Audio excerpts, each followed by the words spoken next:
The Quran actually talks about evolution. The Quran talks about they are not teaching; they were actually making mistakes, and there's nothing to do with faith. It could do with a particular ideology. So that was nothing to do with religion. It's nothing to do with religion. It was to do with completely erroneous idea about religion. Well, I would say, Stephen.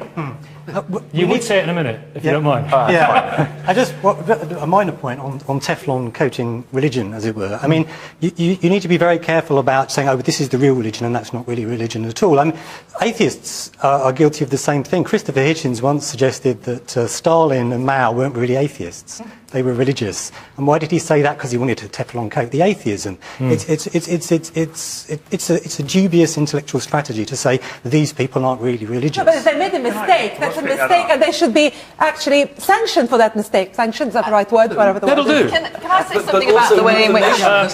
Sorry, you're going to come back. In 1 second, you're going to come back. well, I forgot what I was about. We were on the King Fahd School in Acton, and where it can go so badly I remember wrong. now what I was going to talk about, and was... Hold on, let me make a point. I haven't spoken for quite a while. The point is that while she says that Quran doesn't say that, Quran doesn't say this, the point is that there are quite a lot of people who have in fact left Islam, and they do cite verses from the Quran. They cite certain hadiths and say that there's something wrong with them, and they cite that there's a problem with an ethical and moral code that is already here and very much helpful to people. Although most of us say that, of course, it again, like the same point with curiosity, we say, well, religion teaches you about ethics as well. So why don't we pursue ethics for just ethics' sake, rather than use religion to pursue ethics? It's just to clarify a point, but it is very illustrative of people having half, a handle on something. So you mentioned there about the school in Acton and saying that they were anti-Semitic because they mentioned about this thing that connecting Jews with pigs. Actually, that comes from Jewish teaching because it's referring to a group of the Jews who went against the Sabbath. But we're talking about 5-year-old children. Yeah. We're talking about 5-year-old children. Anthony. No, but you didn't listen to... Anthony. Can I talk about 5-year-old... Wait, Anthony. You didn't listen to the end of what I was saying, Nicky. So you cut me off. So there is a lesson, because the lesson about it was about people who disobeyed the Sabbath. So they were taking. So it wasn't about Jews in particular. It was about a group, and it's a knowledge that was passed down from the Jews to the Muslims. I'd like to talk about 5 years. Andrew, do you want to? I mean, I just think that's. I mean, I think that whatever it was about, it's not a good thing to say, right? It's not. One school made a mistake. Well, I'm not saying that it's more than one school, but I think that everyone has to accept that you can't, as you have been doing, talk about religion as if it's only the good bits of religion, or religious schools as if it's only the good bits of religious schools. No, we're talking about religion. Human beings make mistakes. And actually in secular schools, the kids are being indoctrinated in all sorts of things. Well, I don't and they're not actually, and they are also getting a Disney-fied view of religion. Okay. In secular schools, in secular schools, kids are being indoctrinated into all sorts of things. What's the antithesis of religion? Let's frame this. Let's reframe it. What do we want children, 5-year-olds, as you said, to grow up on? Porn? Violence, drugs, hedonism, it's all there, it's all open. Is that what you want me to grow up on? Rabbi Jonathan Romain. Thank you. Secular schools, are they teaching children porn? At the age of 5. We can carry on forever lobbing statistics or anecdotes. The real hard fact is that faith schools in the country are the only schools that are allowed to discriminate in terms of admission of pupils and employment of teachers. And in terms of the curriculum. And that's really not healthy to have discrimination as part of the religious system. And I think, to be honest... What about the moral backbone? What about the moral backbone of children? What about those basic things? Even if you don't... I mean, you believe it comes from God, but even if you, Anthony, or you, Stephen, don't believe that these principles come from God, it's not a bad thing to teach children, thou shalt not lie. It would be lovely, Nicky, if they did teach a good moral backbone. But our experience, we sent a child to a local school. We scouted out to try and find a school that could actually teach things other than religion. religion that could actually encompass the values I hold dear, learning, and actually showing a community spirit that isn't just based on one religion. We found a school, so we thought, but eventually they struggled so hard to fit us into their Christian-focused system that they ended up sending us to Coventry. Interesting, you sent to a Christian school. All the schools in this country are Christian by virtue of the law that says there has to be an act of religious worship on a daily basis. Okay, Mark. Christianity has acted as a glue to give us a cultural identity in this land, a tolerance which welcomes people of other religions and other backgrounds, extraordinarily intolerant and a moral framework which we are departing from. Hence, you get the London riots. You've got lack of respect for parents. You've got you've got truancy in schools because people don't respect their parents. Well, the London riots, as a result, partly of the lack of the moral framework, which came from the lack of religion, the dearth of religion. Turning away, a dearth of religion. If you have Christianity, it embeds true morals into people. It gives a cohesiveness to our culture. There are centuries of violence to speak against that argument. I mean, Stephen's a historian on this. Stephen, the lack of morality. Sorry, carry on. Whatever. Yeah. The lack of morality that some people perceive in our society. Is it due to the disintegration of our basic moral framework, which is because of the losing our religion? Right. Is it? No, it's not. If you look across the developed democracies, you find that those that are most religious often have the biggest problems in terms of crime, in terms of sexually transmitted disease. Proof. Go, look it up. it is a fact. No, it's just a fact, which is very inconvenient for those.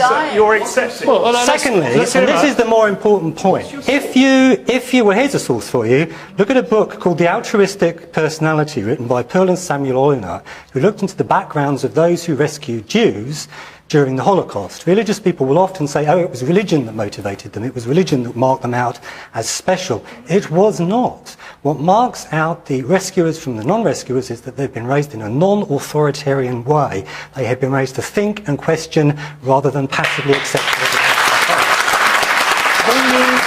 when you get philosophy, you can encourage people to think in these kind of ways, to think and question inside religious schools, and that's fine, or outside religious schools. I'm not too bothered about whether it's done in a religious setting or not, but as long as it is done, it's very important that children are encouraged to think and question, because we need to... Sorry, Jenny, that happens, doesn't it, in faith schools? Can I just say, without faith schools, without specifically Christian schools, there wouldn't be schools at all in this country. Exactly. My own school was founded by monks in the 16th century.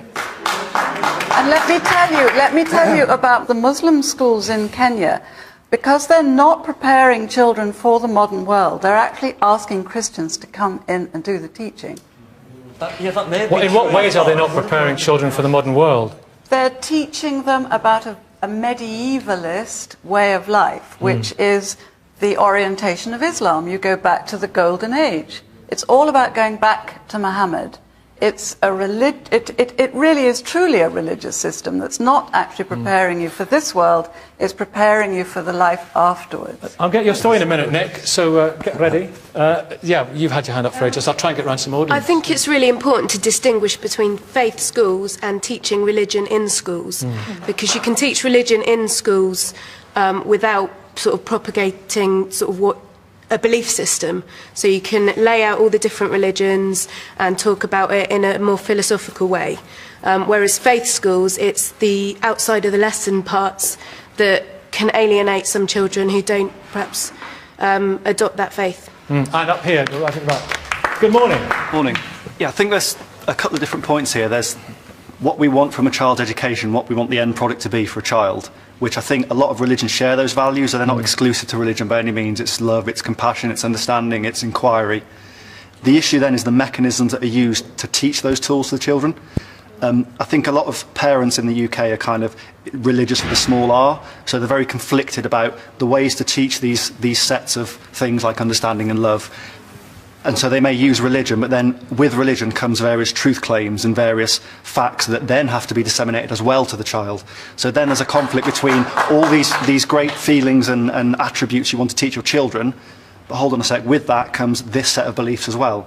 And then you get into things like truth claims about the age of the earth, you know, self-pity, being born straight into sin, and all that's really then destructive for the child and for adults in general as well.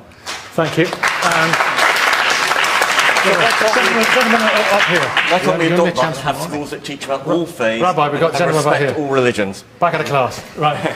Hi. I'd like to question the question in a couple of ways. One is, what on earth do we mean by religion?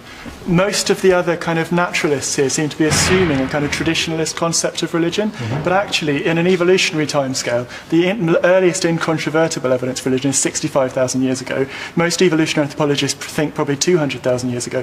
All of what we're talking about as religion here is relatively recent. In terms of a day, it's 3 seconds to midnight. You know, that's basically it, isn't we need it? a much more naturalistic, functional concept of what religion is. Nick, your story. You were at a religious school, and then you came out as what at the end? An atheist. An atheist, Yeah. right? Okay.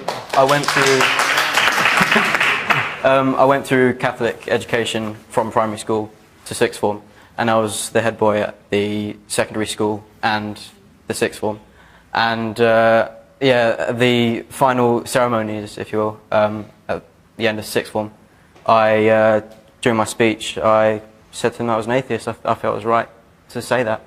Out of nowhere? It was your... Well, it's within the speech.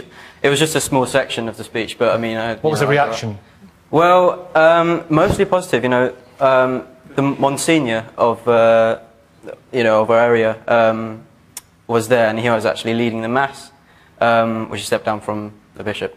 And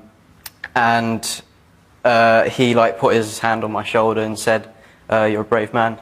Really? But then he was like, but then obviously I get there's a caveat, as they say in Latin. Yeah, obviously from religious teachers in the school and also from the Monsignor, they were like, you're a silly boy. But you're a brave boy. But that shows that actually, despite primary and secondary of a Catholic, you actually were able to make up your mind. Yeah. So you will take with you that knowledge, that morality, and it'll be with you for the rest of your life, and you made up your mind. Whether or not the morality stems from religion is a different matter. I'll tell you what you're saying, Nick. Whether or not the morality stems from religion is a different matter, though. Because you're linking morality with religion. Did you learn anything from? Can you be quiet, please? Did you learn anything from the moral teaching that you got at school through a Catholic prism? With an M. Well, Did you learn I think anything? the moralities more stem from the parent upbringing than the school. I think it's the job of the parents to deliver that rather than the school. Schools can't function if they don't do that. He may have been a brave boy. Whether or not it was the right thing to do at the school leaving ceremony as head boy.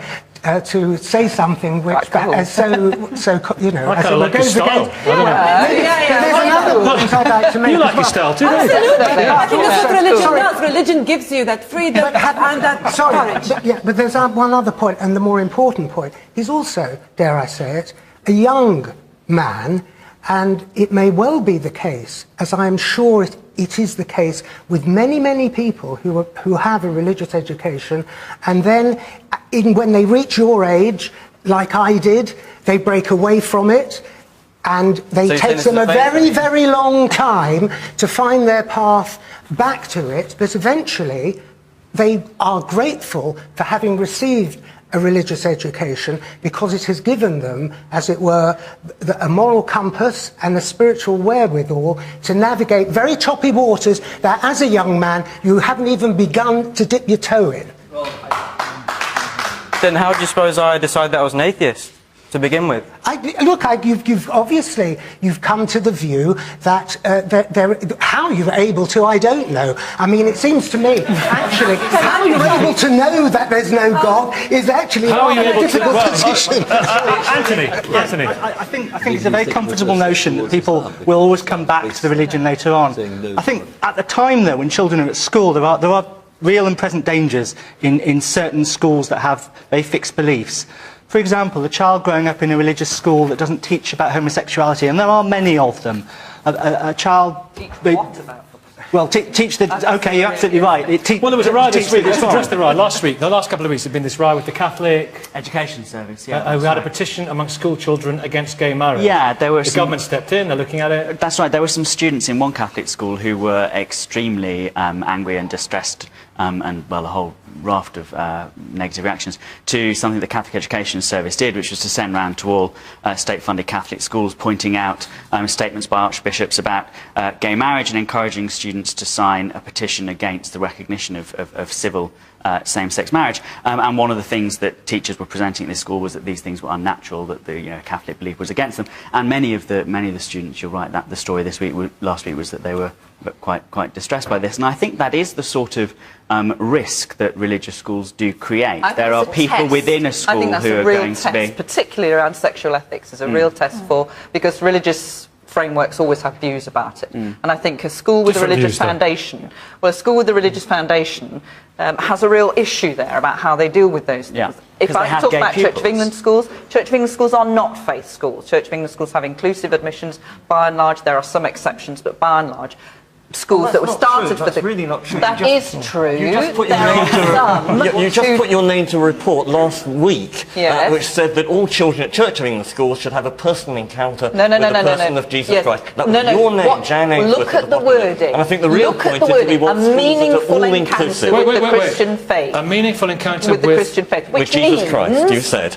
Which means your religious education should take faith seriously. It should enable every child, whatever background they come from. Then why did you specify Jesus Christ? Why didn't you talk about the heart of the Christian religion. Yes, but we're talking about state-funded schools, which should be in education, not indoctrination. Not the whole of it, but at the very least, amongst all of the religious education, and all religious education should take all faiths seriously. But because a school, Church of England school, has a Christian foundation, at the very least, it should do a good job on enabling children to engage with the Christian faith. That's what we're after, not making them become Christians.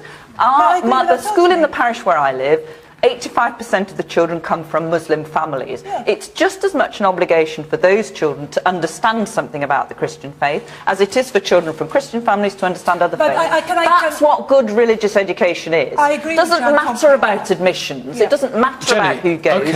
Every child should be able to have that serious encounter with faith.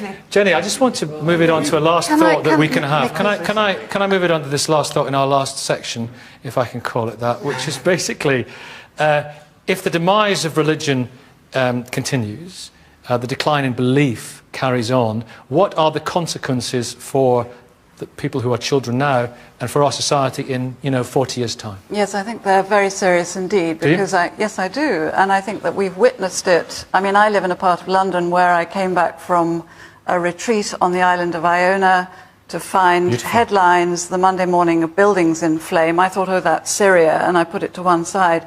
Then I discovered it was on 3 sides of where I live, riots and a burning of buildings in Enfield, Wood Green and Tottenham. And I think that what this manifested was a lack of the boundaries being given to kids from a very early age to provide a structure and a way for them to formulate their sense of themselves. And I believe that at least the religious underpinning of an education will affirm you as a child. It will provide boundaries with which you can defend yourself against authority, against the state, against bad parents, and it will also protect you from, for example, rampant sexuality, which is being taught in schools. Half of knife crime in a survey in America, half of knife crime in a Can I wind you back to... Let me just finish this, which school's teaching rampant sexuality? There's a tie-up between knife crime and protecting your right to your woman. There is a sexual tie-up between violence and what we're seeing on our streets. The research shows it in America. And so what I'm saying is, I emerged from a faith, from an Anglican school without a faith. Nonetheless, what I remembered for the rest of my life is my headmistress, an authority figure, kneeling in prayer every morning to a higher authority. I still carry that image within me today. It's a good feeling, is it? Certainly, yes, because she wasn't the sort of Oberführer, if you like. She wasn't, the oppressive authority figure. There was something above her to which she was accountable and to which I also had access. Well, who wants to... There's a lot of claims there, and I don't think they're really... Stephen, you're on this, aren't you? I saw you move forward in your seat. Yes. It's often said, isn't it, that without religion we're all going to go to hell in a handbasket. If not now, then next week or next year or next... whatever it is. It's always just ahead, because clearly we haven't gone yet, but it's coming, isn't it? Is there any evidence to support that view? I can't see that there is very much good evidence.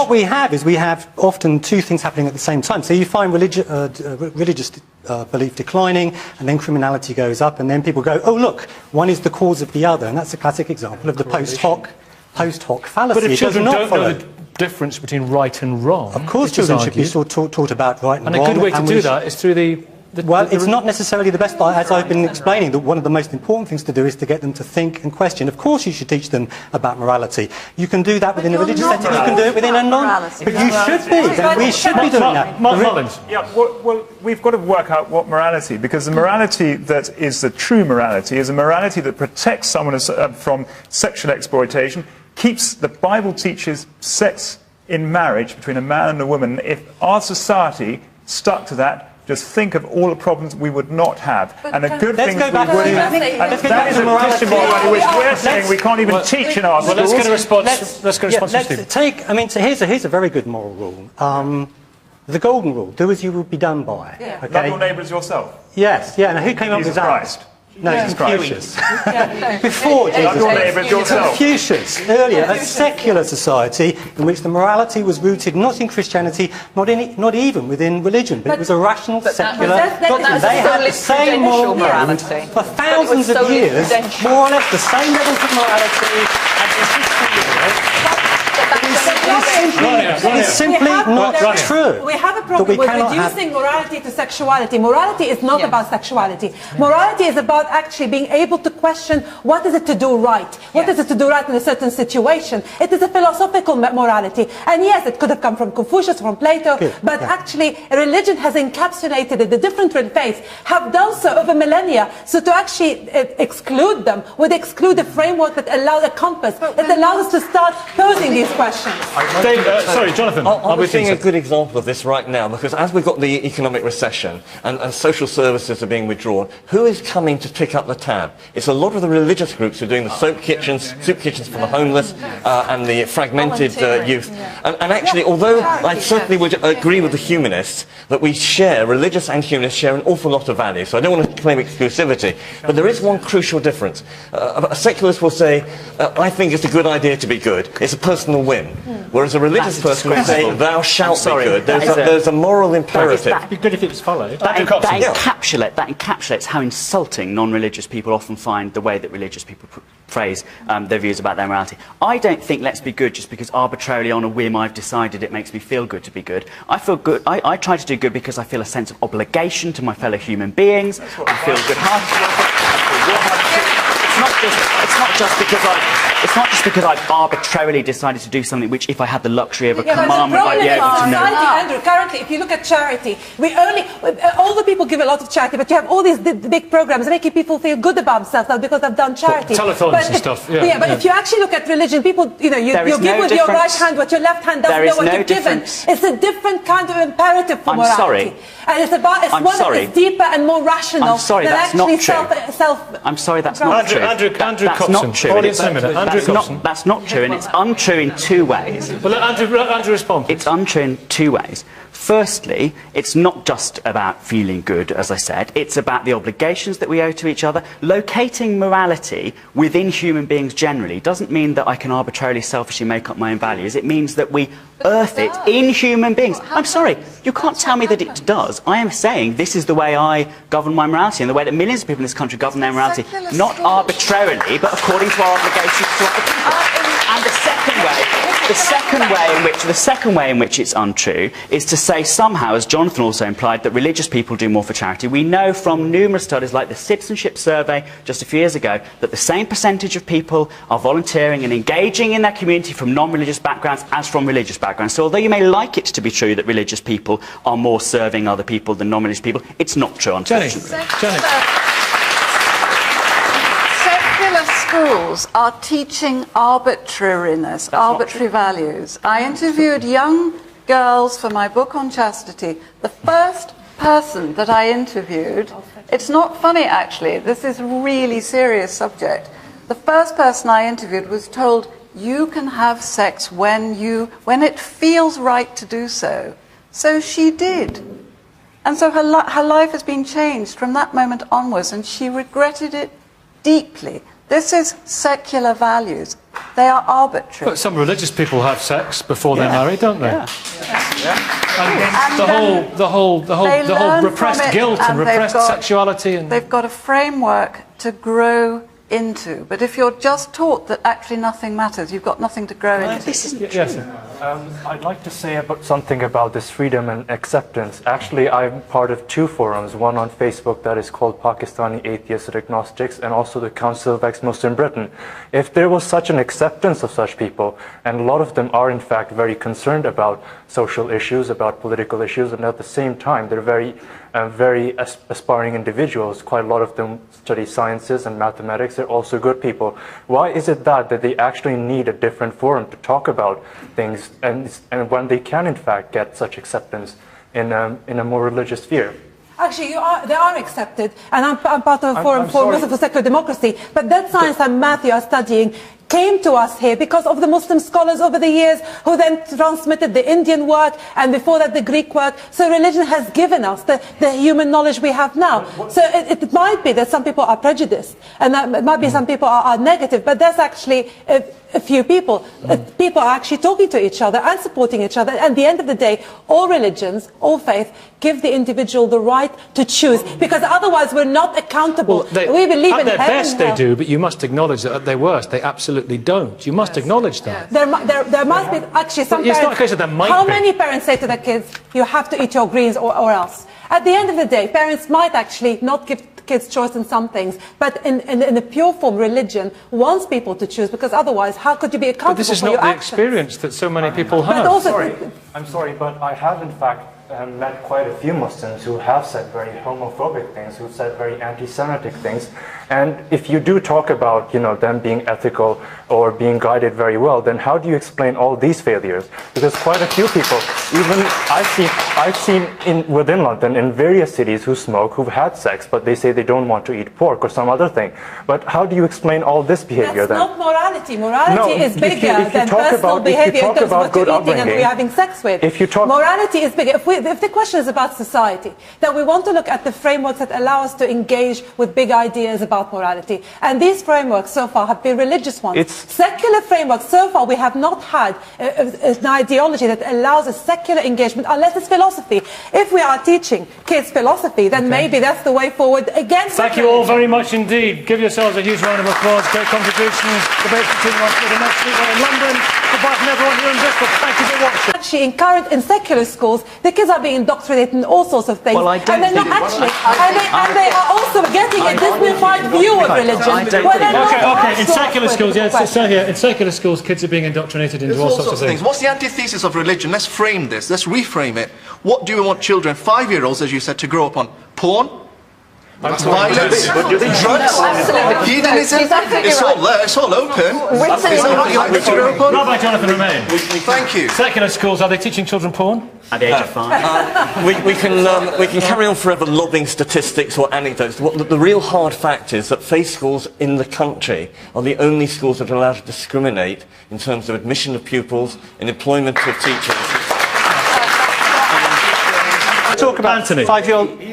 Wait, Anthony. You didn't listen to the end of what I was saying, Nicky. So you cut me off.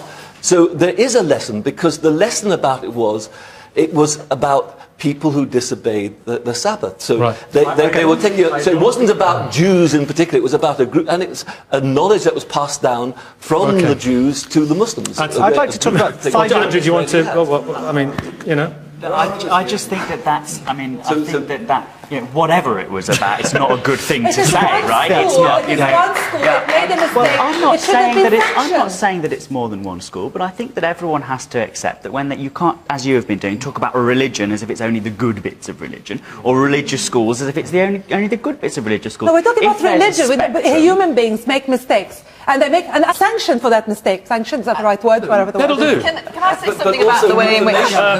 Sorry, you're going to come back. In 1 second, you're going to come back. Well, I forgot what I was about we were on the King Fahd School in Acton, and where it can go so badly I remember wrong. now what I was going to talk about, and hold on, let me make a point. I haven't spoken for quite a while.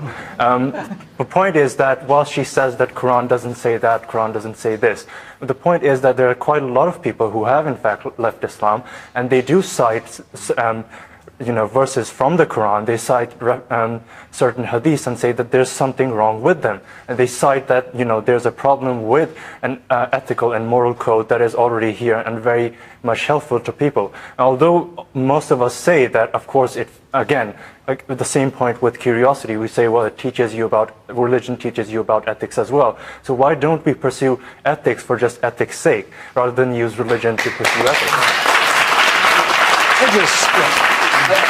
It's just to clarify a point, but it is very illustrative of people having half, a handle on something. So you mentioned there about the school in Acton and saying that they were anti-Semitic because they mentioned about this thing that connecting Jews with pigs. Actually, that comes from Jewish teaching because it's referring to a group of the Jews who went against the Sabbath. But we're talking about 5-year-old children. Yeah.